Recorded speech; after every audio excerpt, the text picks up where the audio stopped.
नमस्कार दोस्तों, कैसे हैं आप सभी। उम्मीद करता हूं आप सभी ठीक होंगे। स्वागत है आप सभी का फिर से एक बार कृतार्थ एकेडमी के इस प्लेटफॉर्म पर। चलिए दोस्तों, अपने कक्षा नंबर 42 का शुभारंभ करते हैं। क्लास नंबर 42 का आज पहला प्रश्न देखिए क्या पूछा गया है। 841 विच of the following Indian professional player of English billiard and the former president professional snooker player. यह पूछ रहा है, बताइए वे भारत के कौन से खिलाड़ी हैं जो कि वर्तमान में इंग्लिश बिलियर्ड खेलते हैं और पहले वो जो है स्नूकर के खिलाड़ी रह चुके हैं। आपके चार ऑप्शन: पंकज आडवाणी, नारायण कार्तिकेयन, पुलेला गोपीचंद, धनराज पिल्लाई। दोस्तों, इस प्रश्न का सही उत्तर होगा option number A, Pankaj Advani ji, जो कि आपके पहले पूल एंड स्नूकर जो डंडे और बॉल देखी होगी अगर आपने, ये कोई टेबल होती है और टेबल पे एक गेंद होती है गोल और एक लंबी सी स्टिक से इसको मारा जाता है। चारों कोनों पे यहाँ पे छेद होते हैं, ठीक है।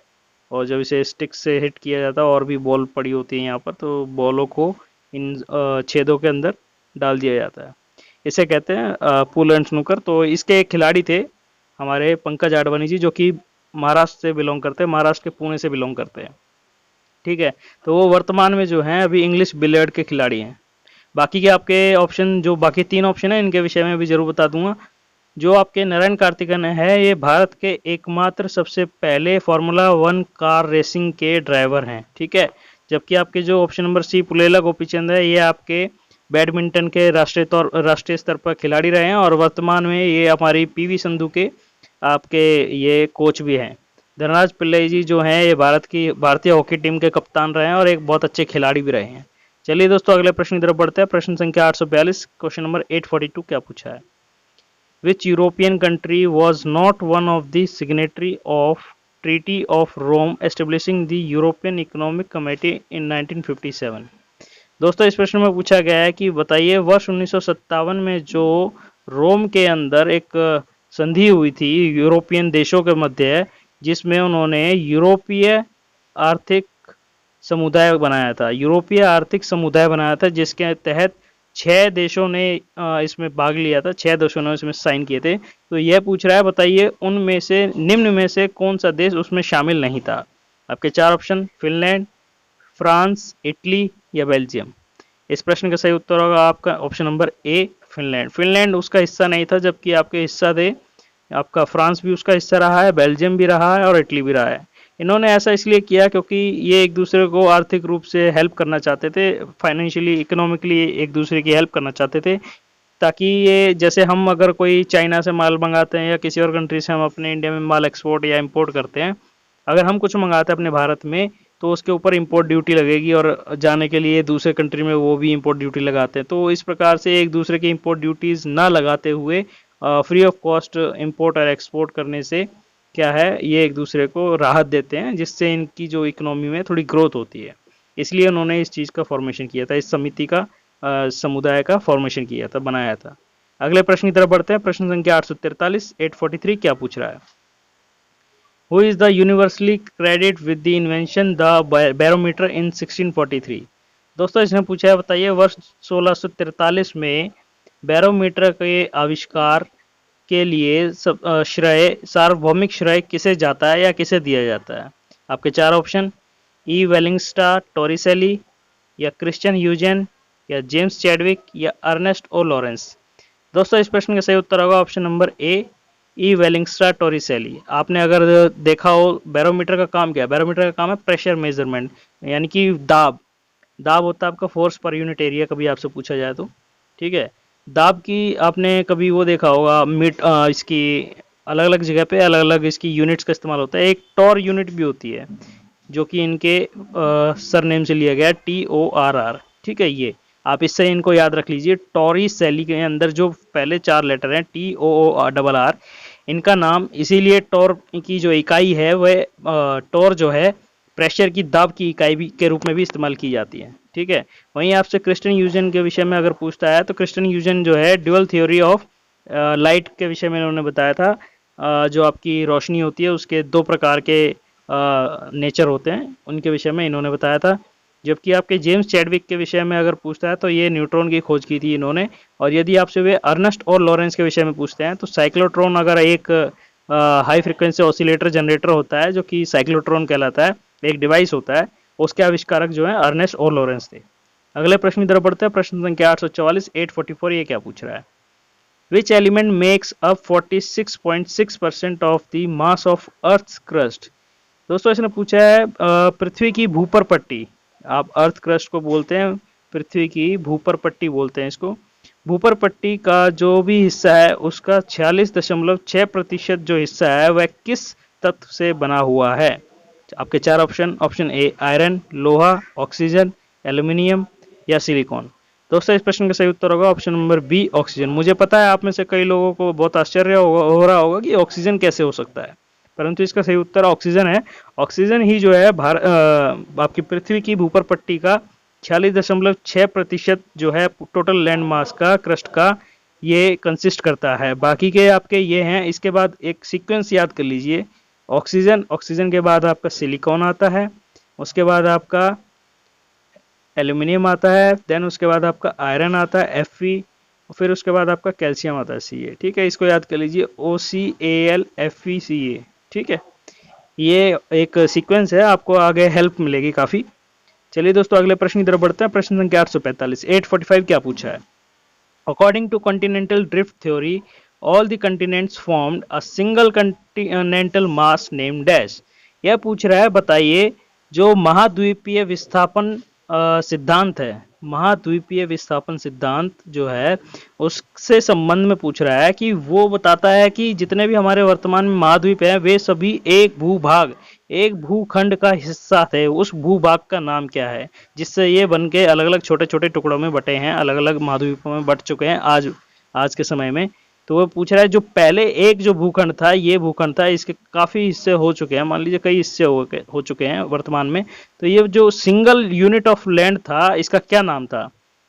लोरेशिया, पेंगिया, गोडवाना लैंड या पेंथलासा। इस प्रश्न का सही उत्तर होगा ऑप्शन नंबर बी पेंगिया। पेंगिया जो था एक सिंगल आपका भूखंड का नाम था। ये खाली एक थ्योरी है जो कि आपकी हाइपोथेटिकल है, खाली सोची गई है, इसका कोई प्रमाण नहीं मिलता है। ठीक है, चलिए दोस्तों अगले प्रश्न की तरफ बढ़ते हैं। प्रश्न संख्या 846 846 क्या पूछा है इसमें? In the part of south India lord Vishnu is also known as the lord dash. यह पूछा है दक्षिण भारत में भगवान विष्णु को और किस नाम से जाना जाता है? आपके चार ऑप्शन। भैरवा, रुद्र, पशुपति या वेंकटेश्वर। इस प्रश्न का सही उत्तर होगा ऑप्शन नंबर डी वेंकटेश्वर के नाम से आपके जो हैं भगवान विष्णु को जाना जाता है। अगले प्रश्न की तरफ पढ़ते हैं। प्रश्न संख्या 847 847, ये क्या पूछ रहा है?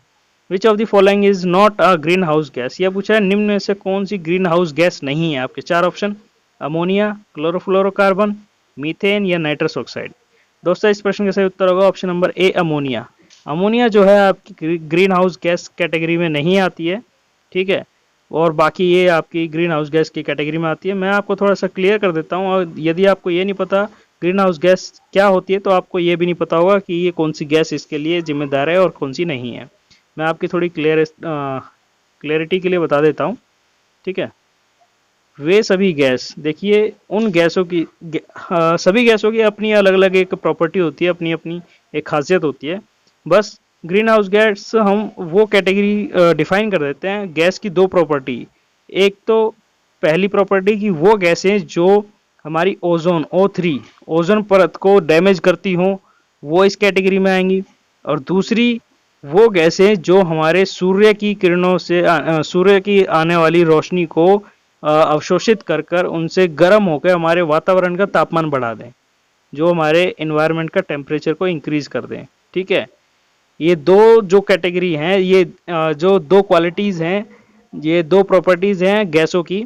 यदि इनमें से एक भी प्रॉपर्टी किसी भी गैस में पाई जाती है तो उसे ग्रीन हाउस गैस के लिए जिम्मेदार माना जाता है।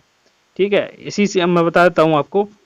अमोनिया जो है इनमें से एक भी कारक नहीं है इसके लिए, मतलब ना तो ये ओजोन को डैमेज करती है और ना ही ये आपका सनलाइट को एब्जॉर्ब करती है। जबकि आपका जो क्लोरोफ्लोरोकार्बन्स है ये एब्जॉर्ब भी करता है।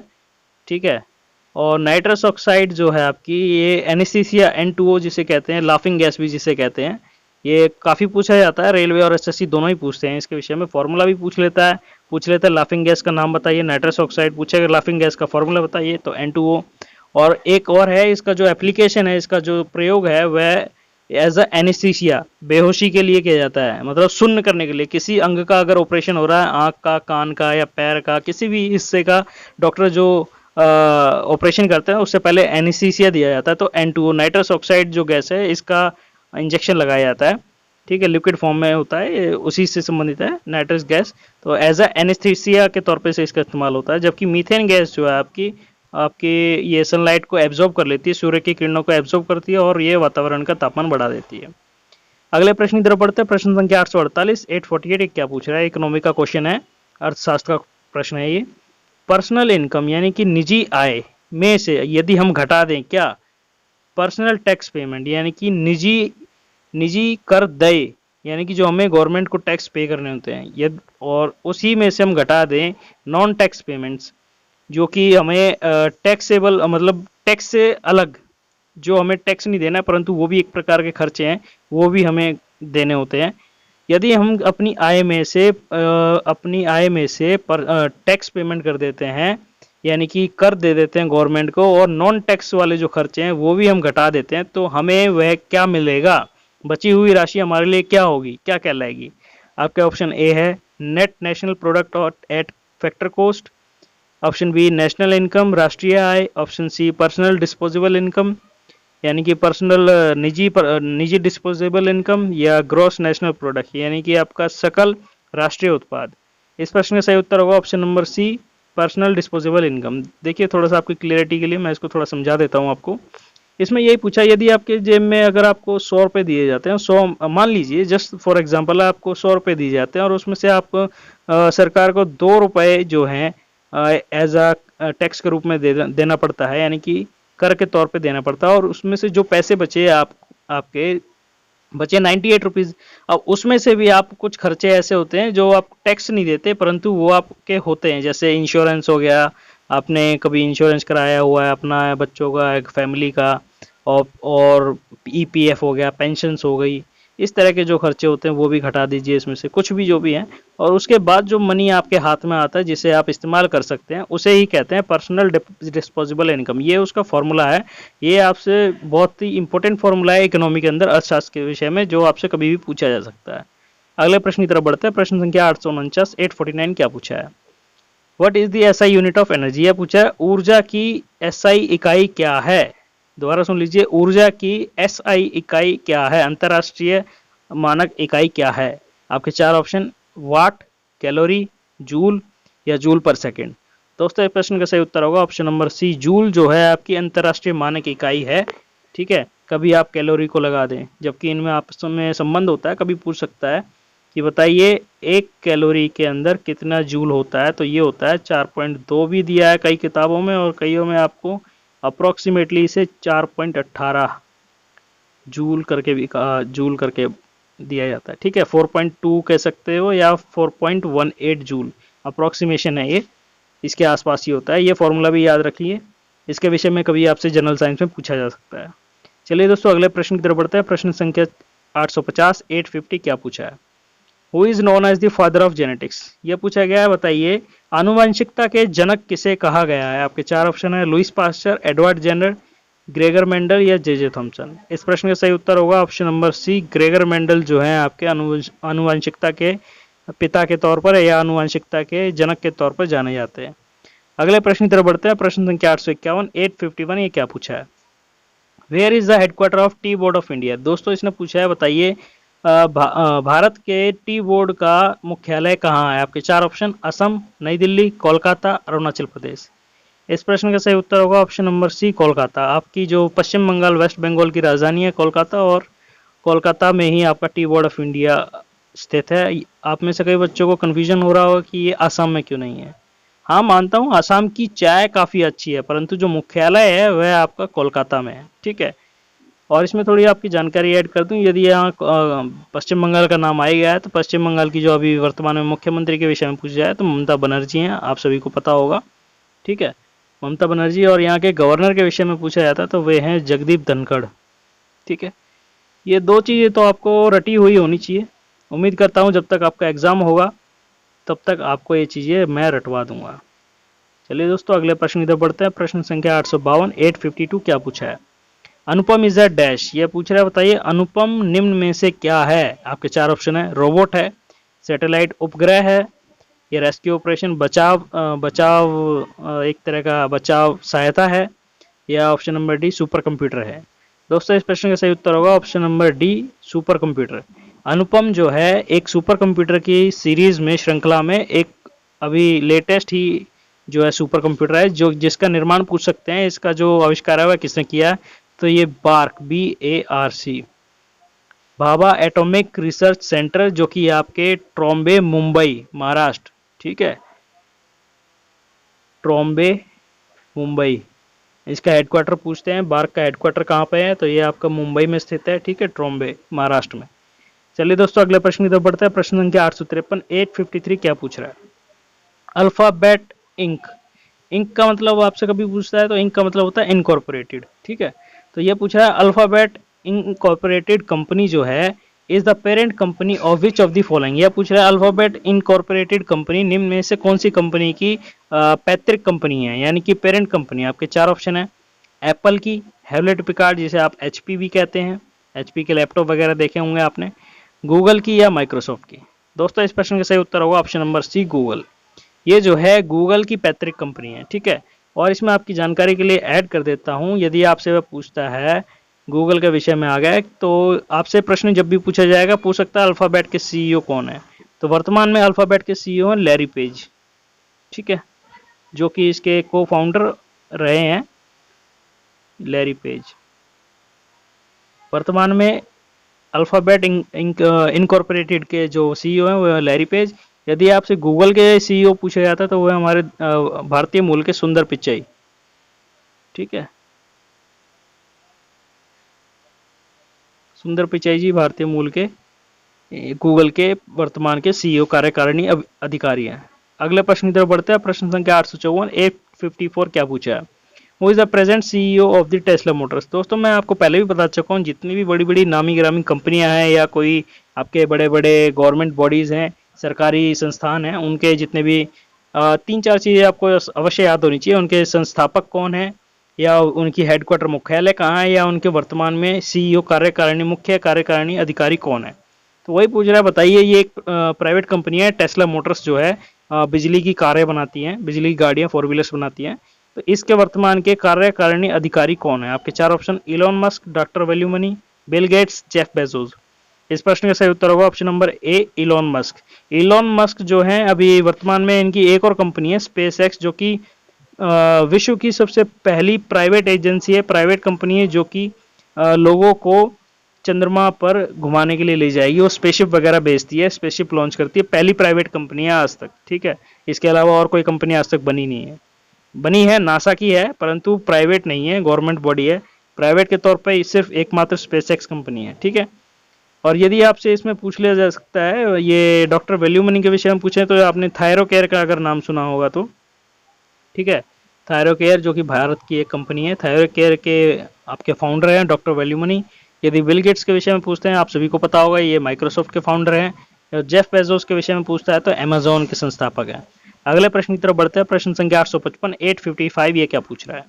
Who was the viceroy during the formation of Indian National Congress in 1885? यह पूछ रहा है वर्ष 1885 में भारतीय राष्ट्रीय कांग्रेस के निर्माण के दौरान अंग्रेजी सरकार के वायसराय कौन थे? आपके चार ऑप्शन है। Lord Minto, Lord William Bentinck, Lord Mayo, या लॉर्ड डफरिन। इस प्रश्न का सही उत्तर होगा option number D Lord Dufferin, जो है वर्ष 1885 में ब्रिटिश सरकार के वायसराय थे उस समय पे, जब भारतीय राष्ट्रीय कांग्रेस का निर्माण हुआ था। अगले प्रश्न की तरफ बढ़ते हैं। प्रश्न संख्या 856 856 क्या पूछा है इसने? Which of the following viceroy is known as the liberator of Indian press. दोस्तों इसने पूछा है, बताइए निम्न में से कौन से वायसराय जो हैं ब्रिटिश सरकार के वायसराय, जिन्हें भारतीय प्रेस के मुक्तिदाता के रूप में जाना जाता है। आपके चार option Lord Metcalfe, Lord Canning, Lord Dalhousie, Robert Clive. इस प्रश्न का सही उत्तर होगा ऑप्शन नंबर ए लॉर्ड मेटकाल्फ, जो है आपके भारतीय प्रेस के मुक्तिदाता के विषय नाम से जाने जाते हैं। अगले प्रश्न की तरफ बढ़ते हैं। प्रश्न संख्या 857 857 ये क्या पूछा है? ये आपका मैं बता दूं, जितने भी लेटेस्ट करंट अफेयर 2019 में कुछ हुए हैं, कुछ 2020 के हैं, आपका कहीं से भी पूछ सकता है। ये कोई ज़रूरी नहीं है कि आपसे पिछले 3 ही महीने का पूछेगा। को हो सकता है कुछ अवार्ड्स आपके 2019 में मिले हैं, हो सकता है आपके कुछ अवार्ड्स 2020 में मिले हैं, तो मैं आपके सभी कवर करा दूंगा। ठीक है, तो उसी से संबंधित, अवार्ड से संबंधित एक और प्रश्न है आपका।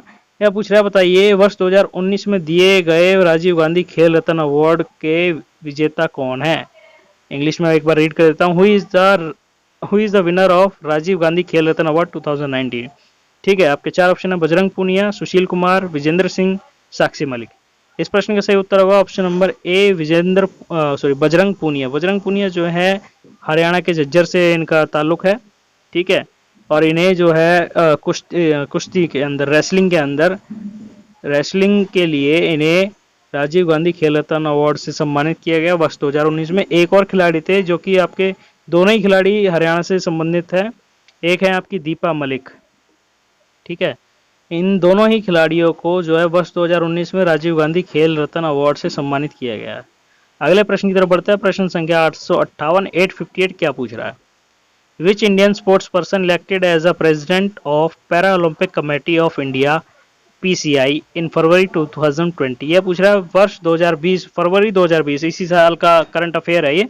फरवरी 2020 में PCI यानी कि para Olympic committee of India, बोले तो पैरा ओलंपिक भारत की पैरा ओलंपिक समिति का अध्यक्ष निम्न में से कौन से खिलाड़ी को चुना गया? आपके 4 ऑप्शन है, साक्षी मलिक, दीपा कर्माकर, दीपा मलिक या अरुणिमा सिन्हा। इस प्रश्न का सही उत्तर होगा ऑप्शन नंबर सी। इसी वर्ष दीपा मलिक जो हैं एक दिव्यांग विजेता हैं भारत की ओर से, जिन्होंने आपके रियो ओलंपिक के अंदर मेडल जीता था। इन्होंने शॉटपुट के अंदर, ठीक है, शॉटपुट में आपसे पूछ सकते हैं, शॉटपुट में इन्होंने मेडल जीता था, जो कि आपकी दिव्यांग है। ठीक है, पैरा ओलंपिक में खेलती हैं भारत की ओर से। चलिए दोस्तों, अगले प्रश्न की तरफ बढ़ते हैं। प्रश्न क्या 859 859 ये क्या पूछ रहा है? India ranks eight which position in world press freedom index 2020? दोस्तों ये बहुत ही वेरी इंपॉर्टेंट क्वेश्चन, मैं इसी कह सकता हूँ ये 80% चांस है कि ये पूछ सकते हैं एसएससी इस बार अपने किसी भी सेट के अंदर पूछा जा सकता है। ये जरूरी नहीं है किसी एक एग्जाम, एसएससी के अभी होने वाले जितने भी एग्जाम हैं उनमें 80% चांस है कि ये प्रश्न रिपीट हो सकता है, मैं गारंटी के साथ कह सकता हूँ। दोस्तों इस प्रश्न में पूछा गया है कि बताइए वर्ष 2020 में जो हाल ही में एक रिपोर्ट आई है वर्ल्ड प्रेस फ्रीडम इंडेक्स, यानी कि विश्व में आपकी मीडिया जो है कितना फ्री है, कितना आज़ाद है किसी देश के अंदर, उसके अंदर हमारे भारत की कौन सी रैंकिंग है, कौन सा स्थान प्राप्त किया हमारे भारत ने? आपके 4 ऑप्शन 144, 142, 98 या 56। इस प्रश्न का सही उत्तर होगा ऑप्शन नंबर बी, 142वां स्थान।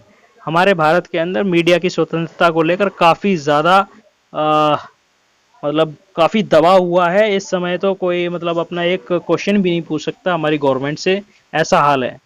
इसीलिए हमारा जो इस सूचकांक के अंदर हमारा भारत का जो स्थान है वह 142 है, जबकि इसके अंदर टोटल जो देश हैं शामिल हैं वो 180 हैं। देखिए हम कितने पिछड़े हुए हैं।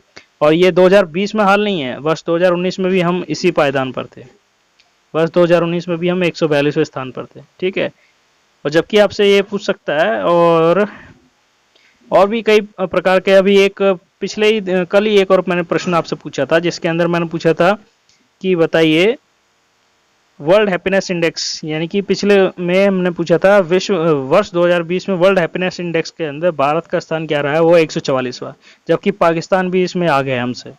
अगले प्रश्न की तरफ बढ़ते हैं। थोड़ा मैं इसमें आपकी जानकारी ऐड कर देता हूँ। यदि आपसे इस में वर्ल्ड प्रेस फ्रीडम इंडेक्स के अंदर पूछता है इस साल जो है प्रथम स्थान पर कौन रहा, तो वह रहा आपका नॉर्वे। ठीक है, नॉर्वे को ये पहला स्थान प्राप्त हुआ है और लगातार 2-3 सालों से इसको पहला स्थान मिल रहा है। यदि आपसे नॉर्वे की कैपिटल पूछी जाती है तो वह है ओस्लो, कल भी मैंने बताया था आपको। ठीक है, करेंसी है इसकी नॉर्वियन क्रोन, नॉर्वियन करके नॉर्वे है तो नॉर्वियन करके क्रोन। ठीक है, अगले प्रश्न की तरफ बढ़ते हैं। आज का अंतिम प्रश्न देखिए क्या पूछा गया है, last question of the today. Bhupen Hazarika bridge और Dhola Sadiya bridge is constructed on which river? यह पूछ रहा है बताइए भूपेन हजारिका पुल या धौला साडिया पुल जो है निम्न में से कौन सी नदी पर बना हुआ? आपके 4 ऑप्शन ब्रह्मपुत्र, लोहित, सोन या दामोदर। दोस्तों इस प्रश्न का सही उत्तर होगा ऑप्शन नंबर बी लोहित। यह जो है आपकी ब्रह्मपुत्र की सहायक नदी है, ब्रह्मपुत्र जो कि आपकी चीन से भारत में एंटर करती है, ठीक है। तो लोहित नदी जो है इसकी एक सहायक नदी है। और लोहित नदी पर जो ये बार बार क्यों पूछा जा रहा है ये प्रश्न, या इससे संबंधित ये चीजें क्यों पूछी जा रही है, क्योंकि वर्ष 2020 में इस ब्रिज को जो है भारत का नदी पर बना हुआ सबसे लंबा ब्रिज का खिताब मिला है, जिससे इससे पहले ये खिताब जो था महात्मा गांधी सेतु को मिला हुआ था, जबकि अब प्रेजेंट में वर्तमान में भूपेन हजारिका ब्रिज जो कि आपका बनता है असम से लेके असम और अरुणाचल प्रदेश को कनेक्ट करता है, ये लोहित नदी पर है। और इसकी लेंथ अगर आपसे पूछी जाती है इसकी लंबाई क्या है, इसकी 9.7 किलोमीटर की लंबाई है, ठीक है। और लगभग उसकी जो थी आपकी 6 किलोमीटर के आसपास थी आपकी महात्मा गांधी सेतु की, उससे तो काफ़ी ज़्यादा लंबा है ये। तो चलिए दोस्तों, उम्मीद करता हूँ आज का सेशन आपको बहुत पसंद आया होगा। यदि आपको ये सेशन बहुत पसंद आया तो प्लीज़ हमारे इस वीडियो को लाइक कीजिए, दोस्तों के साथ शेयर कीजिए। और यदि इस वीडियो को हमारे चैनल के माध्यम से पहली बार देख रहे हैं तो हमारे चैनल को सब्सक्राइब करना ना भूलें और साथ में देखने वाले घंटी के बेल आइकन को जरूर दबाएं। उसमें एक ऑल नोटिफिकेशंस की भी ऑप्शन आती है, उसको जरूर दबाएं ताकि आपको इस प्रकार की नोटिफिकेशन डेली डेली मिलती रहे और आपके आने वाले सभी एग्जाम्स के लिए आपको कोई भी नोटिफिकेशन मिस ना हो, आप वेल प्रिपेयर्ड रहें अपने आने वाले एग्जाम्स के लिए। तो चलिए दोस्तों, आज के सेशन का अंत हम यहीं करते हैं। जय हिंद, जय भारत, धन्यवाद, वंदे मातरम।